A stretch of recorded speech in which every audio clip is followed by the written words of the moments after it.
Hey, y'all, welcome back to Exile Wargaming, where today, and as always, we're going to be talking about Harlequins. I recently attended a 5-round GT, and we're going to see exactly how it went. Now, the list we're playing today should look a bit familiar. This is the same list that we posted in our Slaanesh Demons battle report, with one exception.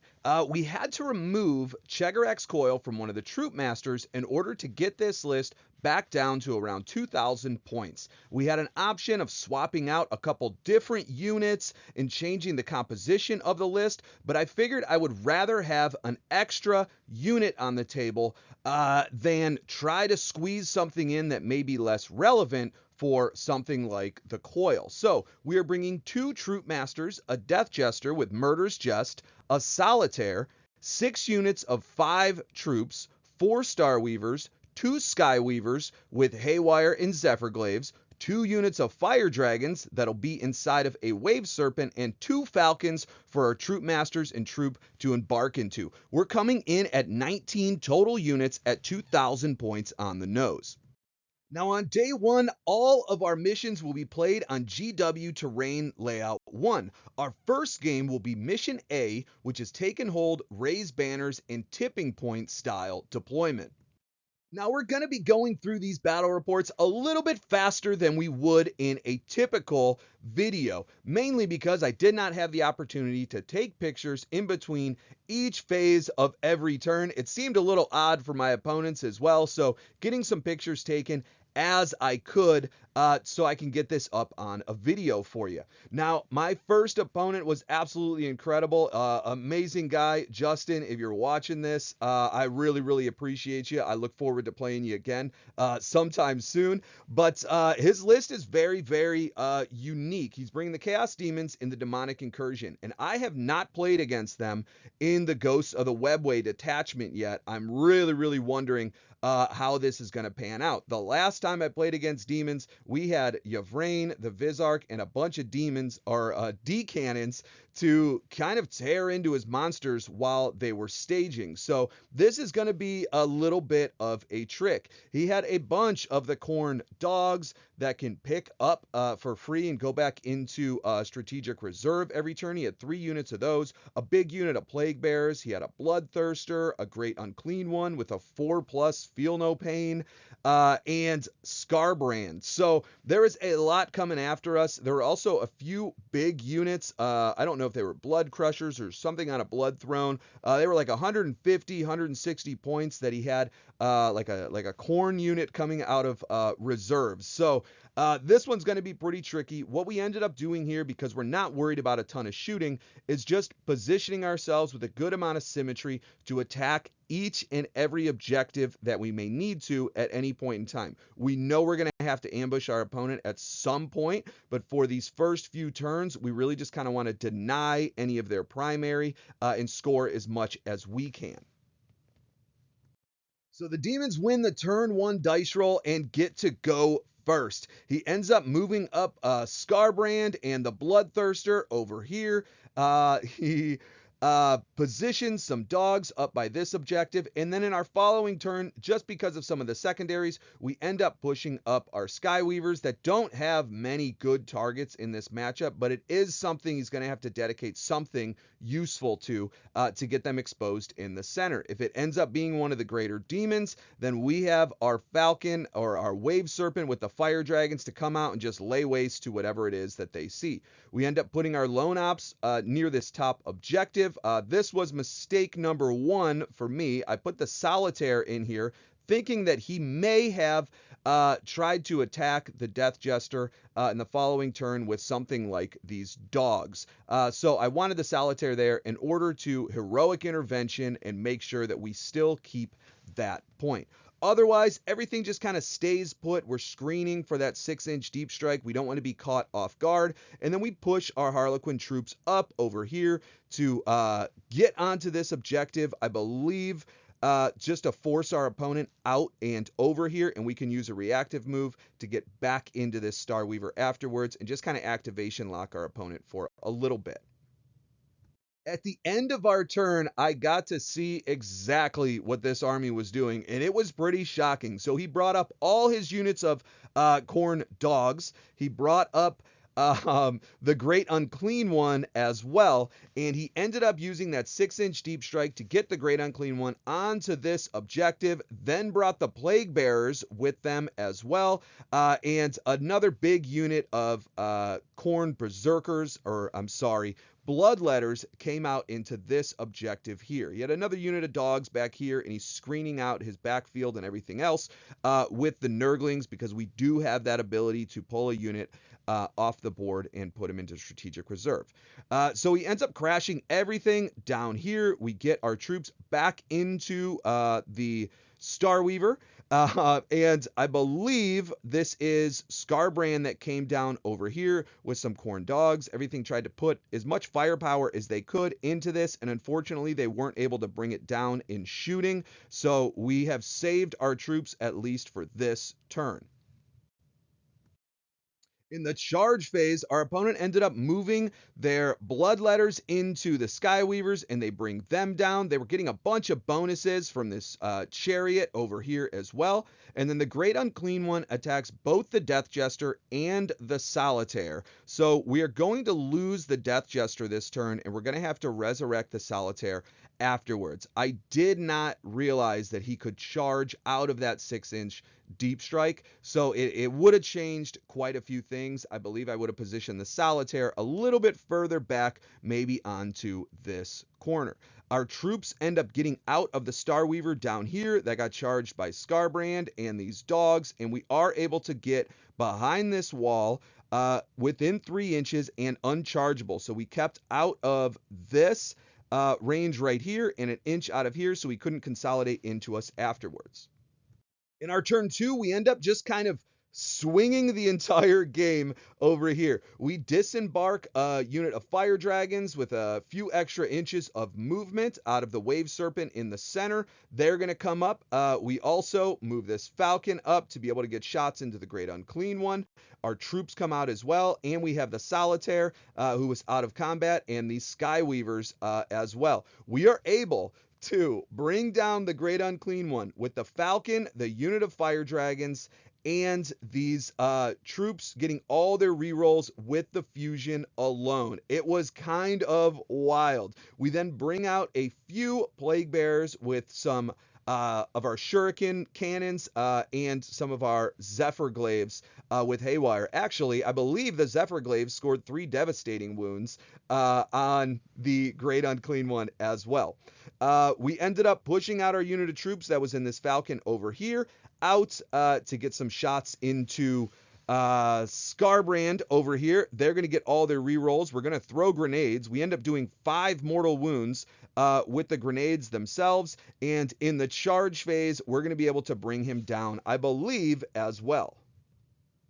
So in that charge phase, we end up moving our Solitaire, our troops with the Troop Master into the Plague Bearers, and our Skyweavers into the Plague Bearers up here, and we were able to just barely bring all of them down. I think we had 1 wound extra, but they are so durable. So we cleared this entire flank, a Great Unclean One, and 10 Plague Bearers. Our unit of Harlequin troops went into the center as well. We did not engage the bloodletters that were over here. We tried to shoot them down as best we could, and I figured if we can deny our opponent those extra points their next turn, we'd be in better shape. If we charged them here, he had set up his other unit of bloodletters with a Skullmaster, I believe, in order to heroically intervene. So I would rather just take the objective from him. If our troops are going to die anyway, I'd rather give him these 3 bloodletters than essentially lose the 5 points and our Harlequin troops anyway. So these guys are going to stay put. We end up charging everything that we can into Scarbrand. He heroically intervenes with the Nurglings, and we do bring Scarbrand down as well. In the following turn, he just ends up cleaning up everything down here. So those 2 units of Harlequin troops, he picks up one of the units of bloodletters. The other unit just pushes out over here and gets into combat as well. So we And the Bloodthirster ends up charging our Falcon that was over here too. So we lost our troop master, another troop, and the Falcon in this turn, but we have a ton to be able to clap back with, and we were able to go into our turn scoring 15 points in primary. In the last turn, we did our best to bring down the Bloodthirster with our fire dragons and some grenades, as well as some shooting from the Falcon, and he just kept making the saves. So we got him down to 8 wounds, and he ended up charging our Wave Serpent up top here. The Bloodletters ended up crashing towards our home field objective that we lined with some, I believe, fire dragons or troop up here as well.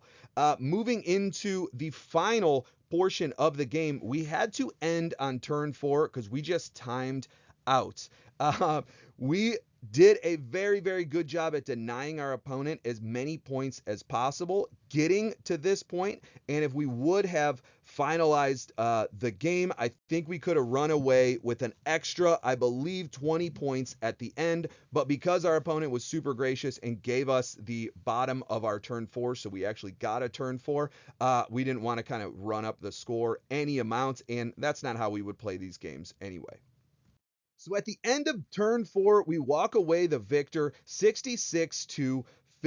The main difference in this game is that we were able to take a good bit of primary on turn 3. Turn 4, we both contested each other to a pretty good bit, but we were going to get the end of the turn as well, and I'm pretty confident that we would have been able to score at least a 10 or a 15, and if we got a reasonable secondary, we maybe able to add at least 20 points to our score, but our opponent would have got a good bit as well. This may come back to bite us later in the tournament though, but it felt good to win a hard match right off the bat. In our second round, it is Mission F, which is Burden of Trust, Hidden Supplies, and Hammer and Anvil style deployment. Now, in this tournament, the objectives were placed randomly or decided which way they were going to point. Unfortunately for us, we did not get the objectives for hidden supplies placed out behind cover. There are 2 wide open in no man's land. So we deployed in this hammer and anvil style deployment a little bit more heavy-handed into our triangle right here. I know our opponent is going to do the same thing. Our goal is to just try and steal 1 or 2 turns of primary for them at any point in time in the game. If we can do that and keep up on secondaries, we should be in some really good shape. Now, our opponent ended up playing this game very similarly to how we would play it, and it made it pretty tricky. We both had a ton of units and a ton of transports with a few heavy hitters. Our opponent had a couple Rogel Dorn tank commanders, just like we have our Falcons and our troops. They had a bunch of Toroks, or 2, with Kazarkin in them, and then another unit of Kazarkin as well. Those Meltamines are really, really good. He had a unit of Cadian shock troops with a Bulgrin bodyguard. He had Ursula Creed, and then a couple Lehman Russ battle tanks, as well as a Hellhound. On the first turn, he just pushes up a little, moves up with his Sentinel, and tries to get to work. He ended up positioning one of his units on this objective here, and we decided we were going to go ham because we got to go second. We wiped that unit off the board with the solitaire and figured this was going to be our time to deny our opponent as many points as we could. I don't know how long this is going to last. He has a million different units, and ours are kind of one and done bullets, each and every one of them. So I don't believe we're going to be able to continually steamroll unit after unit into them. I figured this is the best time to steal a few points from our opponent. And then we ended up having to get these troops out over here for some secondary objectives. In the next turn, our opponent starts moving some things up and out. This Hellhound comes out over here. I believe there's a Lehman Russ still in reserves. He has a unit of jungle fighters over here. So he ends up pushing everything out as best as they could. This Sentinel on our turn, we were only able to bring it down to 1 wound remaining, and then the Solitaire got in combat with some Cadian Command Squad and a Bulgarian Bodyguard. We're just kind of holding tight on this objective. The Sergeant has some pretty wild rules with the Bodyguard as well. So everything was rolling much higher than it traditionally would. The Solitaire should have been wounding these guys on 2s. I think he was wounded on 4s because of that Bodyguard. So I misplayed there a little bit, but we were able to steal a good bit of primary from them there as well. For the rest of our army, we're just pushing up to stage wherever we may need to go. So guys, I apologize for the pictures in this video. We did not have a chance to get a lot of them over the course of it. This game took a very, very long time. There was a lot of explanations going back and forth between both of our armies, and especially on our side, what we could do, what we couldn't do. It's very difficult playing Ghosts of the Webway against an opponent who's maybe unfamiliar. There's a balance between trying to gotcha your opponent and playing the game for them. So the whole reason we play Harlequins is because they're kind of tricksters. That's the nature of the detachment itself. So there was a lot of extra thinking going on through this game on both my opponent's side and my own. So moving into turn 3, he ends up bringing in a unit of Khazarkin. We destroyed the Torox that was over here, and these Khazarkin ended up moving on to this objective, and this is one of the points where we swung the entire game. Our opponent moves in these Khazarkin to steal the objective from us afterwards with extra OC, I think. Maybe it was an order or a stratagem. And we end up using Bloody Dance in cleaning up this entire unit. This was I don't want to say it was a gotcha moment. It wasn't. I told my opponent we can do it pretty regularly and just slipped. So went through that whole turn, and we are able to clean up this entire unit. We had a unit of Fire Dragons bring down a Hellhound earlier on in the game, and then brought down another Rogel Dorn. The following turn, we end up pushing everything up. We are able to bring out this final unit of Khazarkin over here in this last Khazarkin, Catachan trooper with a unit of Harlequin troops. They did get hit by the Melta mine in the fight phase. And then the Fire Dragons are able to just kind of get it done. So when the game ended, both the Rogel Dorns were gone, the Torox was gone, all of these Khazarkin were gone. These two units over here ended up getting move blocked by these remaining troops, so we kept them off the objective for an extra turn, and we were able to walk away the victor 75-70. This game was kind of a nightmare, especially with both of these no man's land objectives here, but being able to go second in the final turn, the Wave Serpent survived, and we were able to claim both of these, and this Falcon survived as well. So we were able to take a good bit there later on. In round 3, we're on mission J, which is Linchpin, Raise Banners, and Search and Destroy style deployment. In round 3, we have a killer match facing off against Adeptus Custodes in the Shield Host. Our opponent is bringing a couple units of Wardens with some Blade Champions attached to them, 2 units of Alaris Terminators, one's a 2-man, one's a 3-man, I believe 2 or 3 units of Custodian Guard, one is all shields, so it's a ton of 4 wound models there, and another shield captain attached to a unit of 3 Virtus Praetors. So our opponent is bringing a ton of heavy hitters, as well as a unit of Prosecutors and Witch Seekers. We end up winning the dice roll and get to go first, though. So we're just going to stage appropriately with a good amount of symmetry. We're going to make sure that our lone ops are able to take advantage of these first couple turns and can score whatever secondaries or primary we really need to. So we end up moving our Solitaire up here to score some secondaries and force our opponent out or within engagement range early. We know they want to start coming out towards us pretty quick, but I don't want them kind of hiding behind all of these different objectives. And then he ends up moving. This was a search and destroy style deployment, so he ends up moving his Virtus Praetors out over here to grab this objective as well. So we're going to walk out into our first turn with a pretty good amount of points.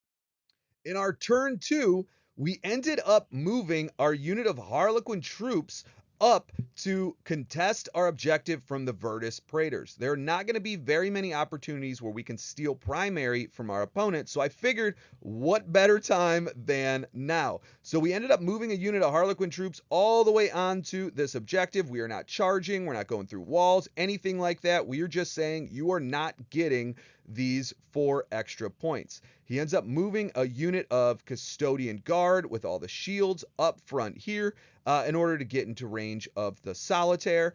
And then we have our other units staged over here. For some reason, we just cannot bring down all of these prosecutors over here, but we were able to bring down a unit of Witch Seekers that scouted up over here in the early turn. So essentially, we're just moving up and taking some angles. We are not worried at all about our opponent being able to shoot us down, but we do want to screen a substantial amount of the board wherever we can.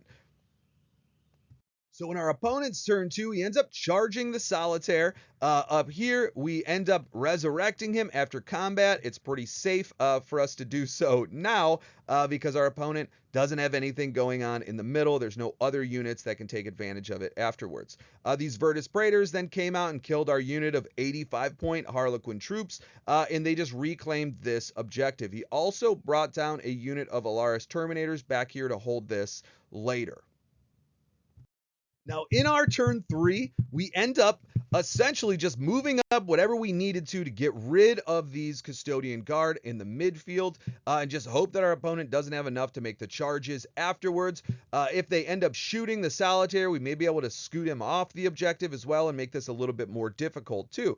This is kind of why we pre-measure as much as we do. So our unit of troops comes out with this Star Weaver. We throw grenades.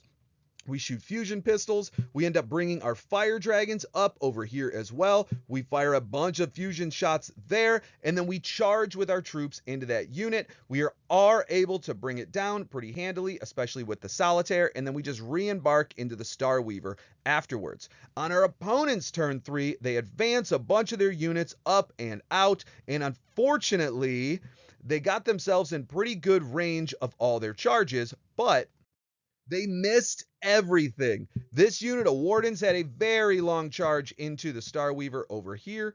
The unit of Custodian Guard right here had a pretty decent charge into this. He rolled it, missed it. I think he needed an 8. Used a CP and then missed it again. Then this unit of Wardens, I believe, had a 9 or a 10-inch charge. They were not able to make it in. And then this unit of Virtus Praetors, I believe, only had like a 7-inch charge, and they missed it. But he couldn't re-roll because he already used the CP. He also tried to use the rerolls from the Blade Champ as well and just could not make contact. So this is a best case scenario for us. We're going to go into turn 4 with 3 points on primary, and we denied our opponent an earlier turn of primary as well. So it's just starting to kind of widen the gap. So going into turn 4, we just move up everything that we can to move block a few units from our opponents. We end up blitzing the Solitaire. He had the one lone prosecutor back here on their objective, and we are able to take that from them. So this being a linchpin, I believe, turns the other objective that they were holding at the beginning of this turn into just 3 points. So on our opponent's turn 4, we handed them a 3 on primary, despite the fact that their entire army is in our face. We used our unit of Harlequin troops that was right here to just push out and move block this unit of Wardens the best that we can. So maybe they can't get onto this objective later on. In turn 5, we may want to just come up and contest or whatever it is later. And then the Virtus Praetors are able to bring down a good number. I believe the Solitaire goes down as well, and some of the Fire Dragons. We just push everything else back. We have 1 inch this wall, so he's not going to be able to charge us with these Terminators unless he goes all the way around, and the Falcon comes back as well. But at this point in the game, we are just out to score as many points as possible. I do not believe our opponent is going to be able to catch up. So going into turn 5, we end up getting engage on all fronts for 4 and storm hostile objective for 4 as well. All we needed to do was push up a bunch of OC onto the center objective to get storm hostile. So we are going to keep that. We're going to get into combat with the Virtus Praetors. We bring them down except for the Dawn Eagle captain himself, and then we're just going to move block everything else the best that we can. If our opponent moves, we're just going to try to wrap them a little bit sooner with that reactive move itself afterwards. So I do not believe our opponent had a path to victory in this game unless he would have moved up his army earlier in that turn 2. And we talked about it after the game, and that was 100% the case here. But we also didn't have to play aggressive at all. If we did, I think we could have made a few other things happen. But if your opponent is not putting you on the back foot and you are still able to score, there is no reason to just arbitrarily throw away a ton of resources. So we ended up going through the final turn. We would have talked it out. Our opponent getting the bottom. He could have scored a 15 possibly on primary if we just maxed it for him, and then max storm hostile objective and extend battle lines, and we walk away the victor 84-67. At the end of day 1, we are 3-0. So walking into day 2, 3-0 is always kind of a trap, right? Either you feel like you're going to win it all and that overconfidence costs you, or you feel like you're going to get steamrolled and you play a little too apprehensive. All we set out to do in this round was cinch that final win. If we go 4-1, I think we can walk out victorious, right? Accomplishing what we set out to do with the Ghost of the Webway Detachment. I believe its win rate is far below 50%, and if we can get it upwards towards 80, I will feel fantastic. So we are playing Mission O Terraform, which is Stalwarts and Crucible Battle style deployment. So as we walk into the day with some confidence, we just need to take one game. If we win 2, I feel like a hero. We get dealt a match against Death Guard with 15 Death Shroud Terminators, a bunch of tanks, some War Dogs, the Cultists, and Mortarion. This match couldn't be worse for us on paper. But fortunately, we get Terraform and turn 1. This changes everything. So on our first turn, we end up moving up the Solitaire. We're going to terraform up here. We're also going to bring a Star Weaver up and a unit of bikes to shoot down a couple of the units that our opponent started staging over here. I believe he had a Flesh Mower, some type of big unit, and we drew bring it down on turn 1 as well. We also positioned our Wave Serpent in the center with the Fire Dragons, just in case our opponent decides he's going to stack Mortarion on the center, which is oftentimes what I see happen. We have our Falcon down here that was positioned to put some shots into one of their plague dudes that was over here as well. And then we push up everything that we can on this side of the board. Now we're being hyper aggressive in this matchup because our opponent has very, very poor movement, and because they placed 2 units of 6 Death Shroud Terminators and Mortarion inside of Deep Strike. So our goal on turn 1 and turn 2 is to just screen as much of the board as we possibly can and hope that they have to put those 4-inch move Terminators back into their deployment zone with Mortarion. That is all we are trying to do, is score as many points as we possibly can on the first turn. So we terraform with the Death Jester up here, we terraform with the Solitaire over here, and we're going to terraform with the Star Weaver over here, forcing our opponent out as quickly as possible, but unfortunately they don't have a ton of fast units to do so. He had a unit of Nurglings here that we tried to shoot down with everything that we could over here, and unfortunately we left one at 1 wound, but it has no OC, and we are going to end up getting that terraform action completed on the center. Now, in our opponent's turn 1, he made some pretty great plays. I mean, this one up top with the Annihilator really kind of made me smile. It was a phenomenal maneuver on his part. So we had our Skyweavers up here. Unfortunately, I was foolish enough. I pulled the wrong model and should have made him consolidate and kind of pull him off the point. But he ends up coming in, shooting a few shots. The Star Weaver over here got blown up as well by this tank. He battle shocked the troops getting out of it, so we weren't going to get OC on that objective. And then he pivots on his charge to get into combat with the bikes for some extra movement and is able to stop the terraform action here since we only have one OC on the point. That was a smooth move by our opponent. It was pretty incredible. I can tell he had a lot of reps with his list. He was also a phenomenal guy to play with and against. So nothing happens in the center. He ends up just moving up, I believe, a unit of 3 Death Shroud Terminators into this midfield. Then he brings out one of the brigands. I think it's a War Dog Brigand over here. It might have been the Carnivore. And a unit of cultists to stop us from terraforming this action here as well. Unfortunately, he was not going to be able to charge through this wall because we were 1 inch out and he did not have enough movement to go all the way around. Movement is key in this detachment. In our turn 2, we end up just making the push towards the rest of the board. So the troops that were on this objective up here are just going to advance and screen out as much as they possibly can over here and bring down, I believe, the Nurgling as well. We move our unit of bikes over here all the way up and out to just continuously screen this section of the board. Our Falcon stays back over here. We have a unit of troops in a Star Weaver back here. The Wave Serpent is on this side as well. So all of this ended up getting screened out. And then we screened out our backfield here as well, putting this Star Weaver just in the middle to not give our opponent any good uses for rapid ingress at the end of our movement phase. What this ended up doing is screening out his entire board all the way into his backfield while we ended up charging the cultists and the knight that was over here as well. We brought up the Falcon and we dealt with them pretty handily. At the end of the turn, the unit of troops got back into the Star Weaver, and then we left our troop master out here as well.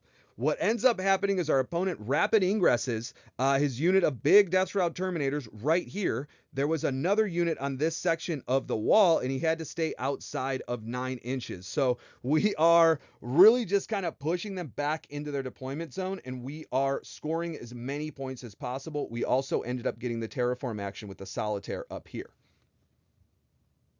Now, there are so many moving parts to the Ghosts of the Webway and the Battle Focus ability. So what ended up happening on our opponent's turn 2 is they moved out the Death Shroud Terminators that were back behind this rune. They get within 9 inches of our Harlequin troops. We end up getting back inside of the Falcon. So now we have a unit of troops in the Star Weaver blocked by this wall. We have our unit of troops inside of the Falcon as well.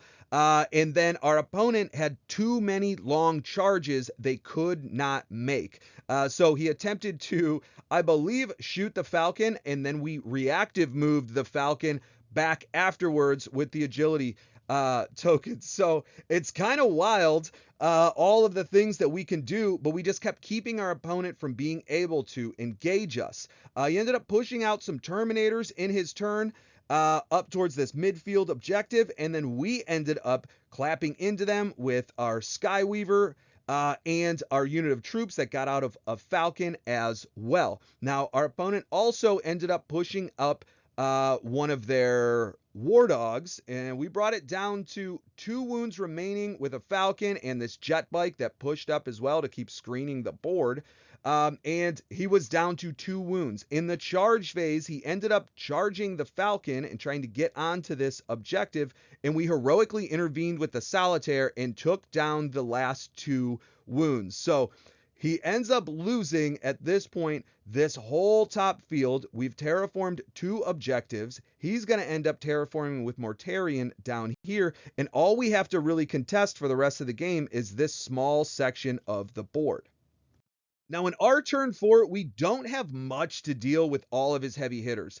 He has somewhere around maybe 15 Death Shroud Terminator equivalents with a Sorcerer and then Typhus and all of these other units as well, and Mortarion left over. So we're just going to try to run and keep our points wherever we can, but we did end up pushing the Skyweaver that he ignored last turn into our opponent's home field objective to attack some poxwalkers, and we blitz the solitaire to get back there as well. So we are able to steal his home field objective. Moving into their next turn, on his turn 4, he's only going to score primary here and here, but we're not getting it anywhere on the home field. Everything else just starts shifting out of range of our opponent so they can't continually engage us and get that extra movement. We are putting pieces on the board so that they are forced to do some work onto them. Not because we think that they're going to win, right? We're going to leave these troops here off the objective so he doesn't get something like overwhelming force, you name it, but we'll also kind of force these Death Shrouds to stay here, and they're not going to get replaced by something silly. In the final turn, we maintain control of this objective with the Star Weaver and also this objective with the Solitaire, and then our home field objective over here. Our opponent ends up pushing up everything they can to try to kill everything they can, and they absolutely do. We ended up drawing a secure no man's land or storm hostile objective on this final turn, so we end up getting a huge push with our Falcon, and we disembark our troops with a Troop Master who did nothing this game onto this point and put on 11 OC to steal it from them. Unfortunately, they score at the end of turn 5, but we were able to score our extra secondaries. So at the end of the day, we walk away the victor 89-56, just kind of dominating in primary. And I felt bad because I know our opponent knew exactly what he wanted to do. He had a game plan, something that he utilizes pretty regularly. And we just had too many units to screen the board.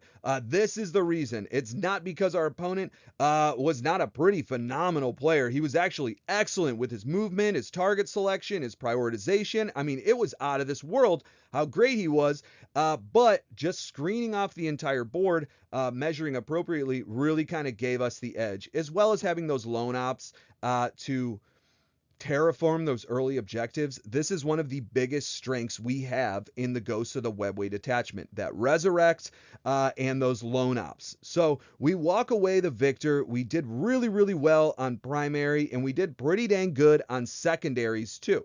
We did kind of fault a little bit on turn 2, and we got rid of some secondary points in order to gain some extra command points early on.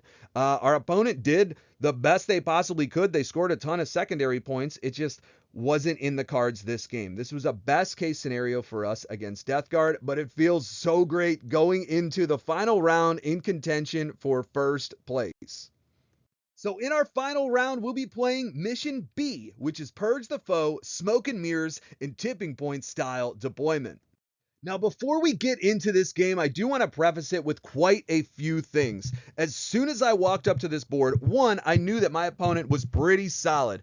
He had not dropped a game except one, a very close one, to the current tournament leader, who was absolutely incredible as well. Very, very good player. But going into this, I ended up getting paired down, most likely, from that first round where we dropped a good 20 points, and then we had a lower scoring game there as well. We were one of 3 undefeated going into the final round.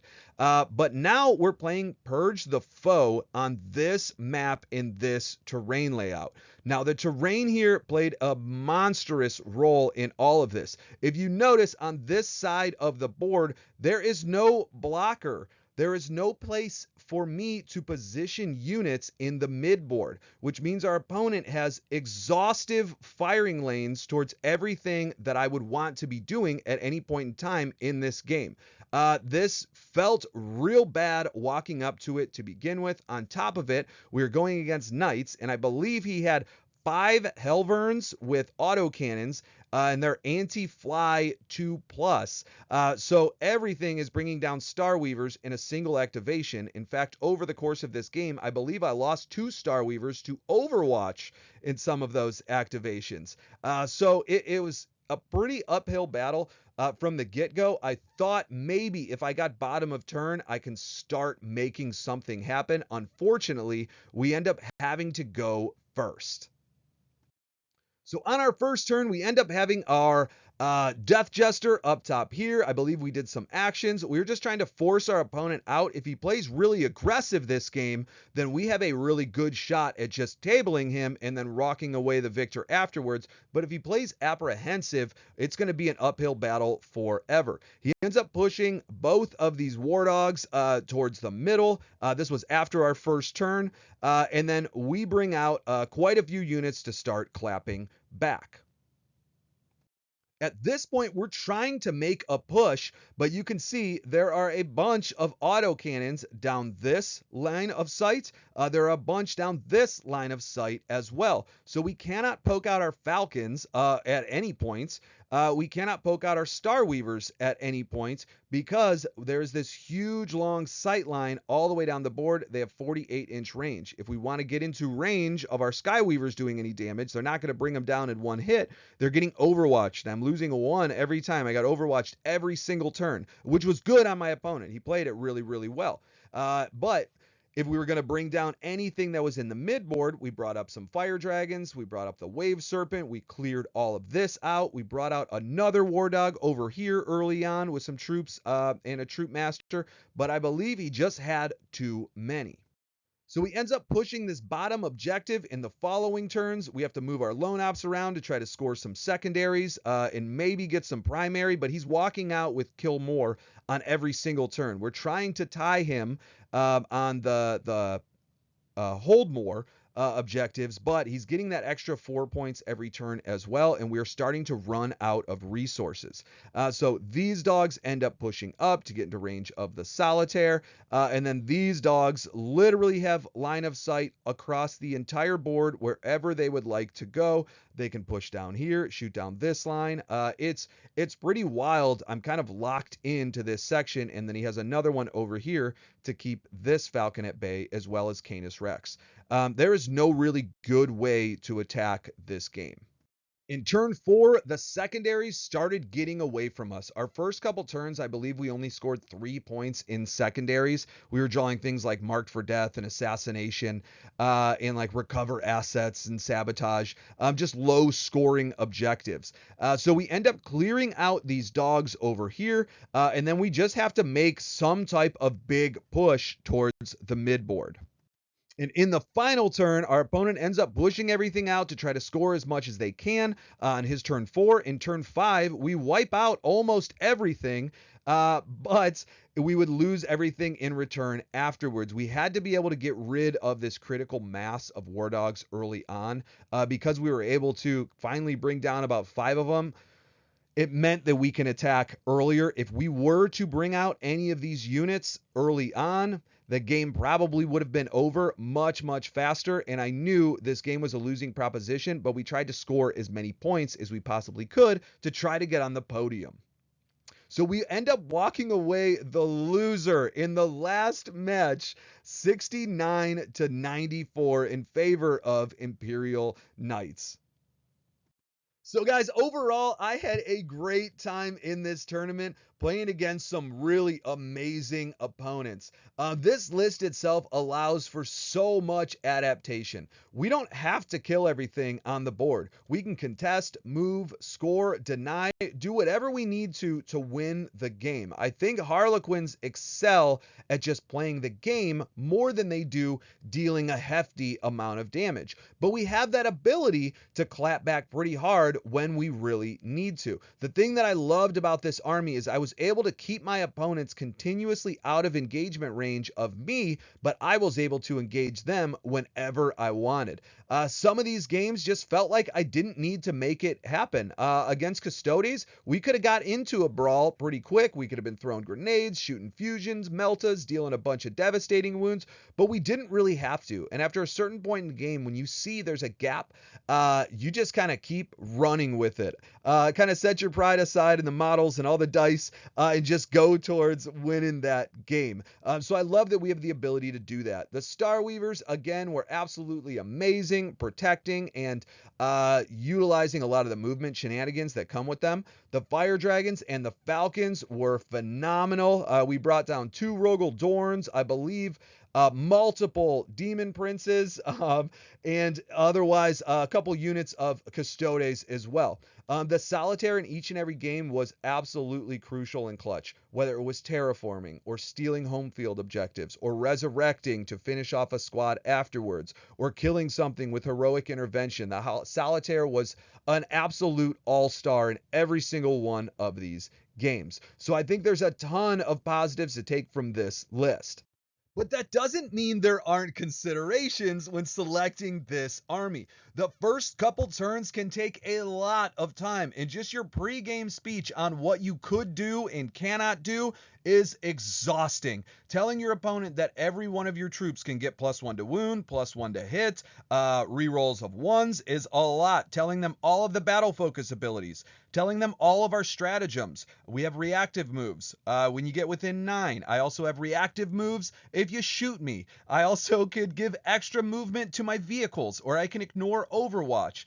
Or I can resurrect a model, or I can fight on death, or I can put a unit in reserves, or I can re-embark into my Star Weavers afterwards. It's just a ton of things for our opponent to think through, and it makes the games take a little bit longer than they typically should. There are almost too many interactions to explain in a game, especially against an opponent who doesn't have much experience, not only against Eldari, but against the Ghosts of the Webway Detachment, which I'm finding out no one does. It's very hard to balance kind of gotcha moments and just playing the game for your opponent. The whole reason we like Harlequins, right, is because they're kind of tricksters. That's part of playing the game. So it does just by nature lead to some feels bad moments. It doesn't matter how many times I tell my opponent I can reactive move or re-embark or disembark after you shoot me or move. They always tend to forget something. And when that happens, it always just feels a little awful. I would, in this list specifically, like some form of infiltrator or scout and maybe something dedicated to hold the home field objective. I found myself pretty regularly having to dedicate a unit of troops to that objective to kind of screen it out, just hoping that later on in the game I would be able to pull them off using exit the stage, and it almost never came up. That would have been much more well suited for something like a unit of Rangers. Speaking of which, the Death Jester was really subpar this tournament, especially when it came to doing any damage. The Lone Op was great. We scored a ton of points with the Death Jester, but I'm wondering if maybe 2 units of Rangers instead would just be a better fit. I'm not quite sold on the Harlequin blades just yet. That extra attack is nice, but the special weapons just seem so much better into toughness 6 and toughness 7 and into demons, where we'll be able to wound them on 3s. Everything I played against was Terminators or Custodes or demons at this point in time, and also being able to wound Imperial Guard or standard infantry on 2s may have just filled it up, especially when they have bad saves to begin with. That extra couple devastating wounds, 1 or 2, that you may be able to get onto a vehicle for the blades, I'm not quite sure is relevant when we're talking about everything else. So there are some considerations. We're going to take care of everything that we could moving forward, though. But I hope you enjoyed. I know this video isn't as in-depth as our typical battle reports, but to be honest, playing 5 rounds and trying to remember every single interaction and thing is a little bit difficult. I'm trying to kind of bring up as much as I can from the pictures I was able to take, and I just wanted to be able to share the experience with you all. Walking out of this tournament 4-1 while being in contention possibly for first place at any point in time with a Ghost of the Webway Detachment seems like an accomplishment in itself. I am very happy with the results. I look forward to hearing back from each and every one of you on how you're faring utilizing the Ghost of the Webway Detachment. I think if we do this the right way, we can definitely get that win percentage up, or maybe for the time being, we keep it down to get ourselves quite a few needed buffs. But thanks again. Take care. Please like, share, subscribe, join the Discord, and I'll see you all in the next video.